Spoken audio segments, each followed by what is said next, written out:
தலைவரோட பேரை மென்ஷன் பண்ணி பேசுனது தவறு தான். அவர் சார்பாக நான் சாரி கேட்டேன். மாண்புமிகு பேரவைத் தலைவர் அவர்களே, தமிழக மக்கள் நம் உயிர் என்றால் தமிழக விவசாயிகள் நம்ம உயிர் நாடி.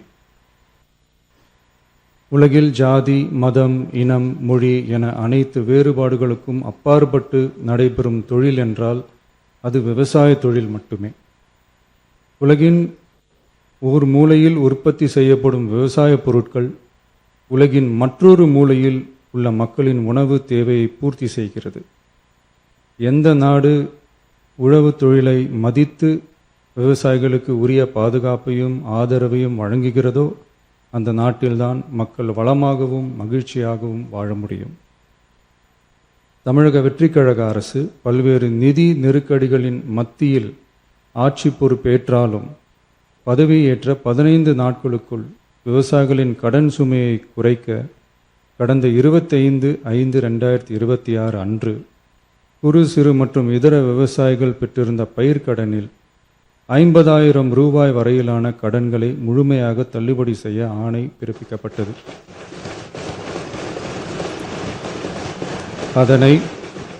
அதனைத் தொடர்ந்து மாநிலம் முழுவதும் பல்வேறு விவசாய அமைப்புகளிடமிருந்து பெறப்பட்ட பயிர்க்கடன் தள்ளுபடி தொடர்பான கோரிக்கைகளை கனிவுடன் பரிசீலித்து நிதி நெருக்கடியான சூழ்நிலையிலும் விவசாயிகளின் நலனை பாதுகாக்க வேண்டியதன் அவசியத்தை மட்டும் கருத்தில் கொண்டு குறு சிறு மற்றும் இதர பெரு விவசாயிகளுக்கு 50,000 ரூபாய் வரை முழு தள்ளுபடி செய்ய அறிவிக்கப்பட்டதை உயர்த்தி ரூபாய் 75,000 வரை கடன் பெற்றவர்களுக்கு முழு தொகையையும் ரூபாய் 75,000க்கும் மேல் கடன் பெற்றவர்களுக்கு ரூபாய் 35,000 தள்ளுபடி செய்ய அறிவிக்கப்பட்டு அதன் மூலம் 14.44 லட்சம் விவசாயிகளுக்கு ரூபாய் 5,932.23 கோடி அளவிலான கூட்டுறவு பயிர்க்கடன் தள்ளுபடி செய்து 19/6/26 அன்று ஆணையிடப்பட்டது. இதில் 31/7/2026 வரை ரூபாய் 5,267 கோடி விடுவிக்கப்பட்டு 13.34 லட்சம் விவசாயிகளின் கணக்கில் வரவும் வைக்கப்பட்டுள்ளது. இச்சூழ்நிலையில் மாநிலம் முழுவதும் உள்ள விவசாய சங்க அமைப்புகளின் பிரதிநிதிகள் பயிர்க்கடன் தள்ளுபடியை அதிகரிக்க வேண்டும் என்ற கோரிக்கையை முன்வைத்து கொண்டிருந்தனர். இதனைத் தொடர்ந்து 7/8/2026 அன்று விவசாய சங்கங்களின் பிரதிநிதிகள் மாண்புமிகு மூத்த அமைச்சர்கள் மற்றும் துறை செயலாளர்களுடன் நடைபெற்ற ஆலோசனை கூட்டத்தில் அவர்களின் கோரிக்கைகள் விரிவாக பரிசீலிக்கப்பட்டது.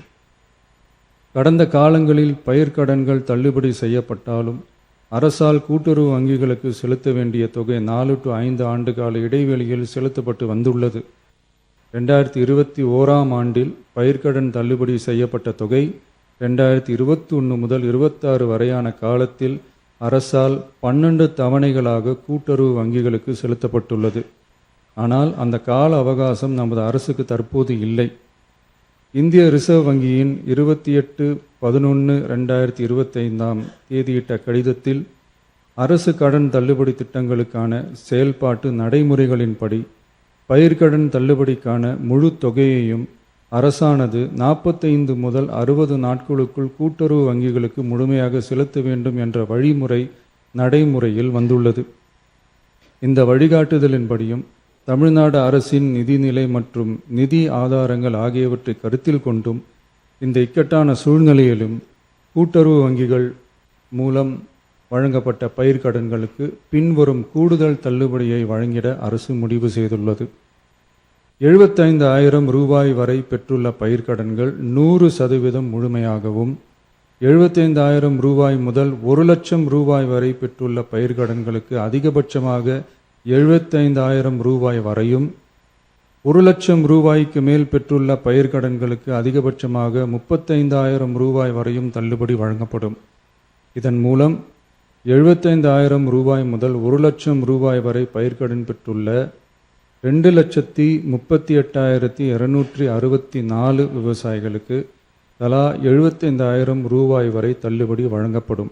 இதனால் ஏற்கனவே பெற்ற தள்ளுபடி தொகைக்கு மேலாக 40,000 ரூபாய் வரை கூடுதல் தள்ளுபடி பெறும் வாய்ப்பு ஏற்படும்.